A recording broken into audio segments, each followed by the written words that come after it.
Good evening madam, പറഞ്ഞോളൂ. Manifestation cash ആണ് manifest ചെയ്യുന്നത്. വാവ്, വെരി ഗുഡ്, വെരി ഗുഡ്. അതായത് കുറച്ചധികം എക്സ്പെൻസ് എല്ലാം വന്ന കയ്യിലെ ക്യാഷ് എല്ലാം കുറച്ച് കുറഞ്ഞു വന്നു. ആ സമയത്ത് ഞാനൊരു വൈകുന്നേരം ഒരു ദിവസം ഡേറ്റ് ഓർമ്മയില്ല, ഞാൻ ഇറങ്ങുന്ന സമയത്ത് ഞാനിങ്ങനെ മനസ്സിൽ വിചാരിച്ചു, എങ്ങനെയെങ്കിലും ക്യാഷ് കയ്യിൽ വരാതിരിക്കില്ല. വീട്ടിലെത്തി രാത്രി ആയപ്പോഴ് എനിക്ക് ഓൾമോസ്റ്റ് ഒരു 1,20,000 അടുത്ത് ക്യാഷ് വന്നു. ഓ സൂപ്പർ, വണ്ടർഫുൾ വണ്ടർഫുൾ. എങ്ങനെയാണ് വന്നത്? ഞാൻ ഡെയിലി മണി ഗ്രാറ്റിറ്റ്യൂഡ് ചെയ്യുന്നുണ്ട്. സാറ് പറഞ്ഞതിന് ശേഷം ഞാൻ മണീന്റെ അടുത്തുള്ള ഫിയറെല്ലാം മാറ്റി ഗ്രാറ്റിറ്റ്യൂഡാണ് ഇപ്പൊ ചെയ്യുന്നത്. ഡെയിലി ചെയ്യും അത്. താങ്ക് യു മണി എന്ന് പറയും. വണ്ടർഫുൾ. ഈ ക്യാഷ് എങ്ങനെ, ഏത് സോഴ്സിലൂടെ വന്നത്?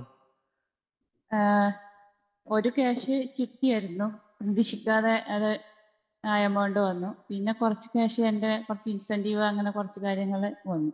1,00,000 എത്ര വന്നത് കറക്റ്റ് ആയിട്ട്? 1,00,000 ഒരു കറക്റ്റ് ഒരു 120 കിട്ടും, 120 ഉണ്ടാവും. 120, 1.2 lakh. സൂപ്പർ.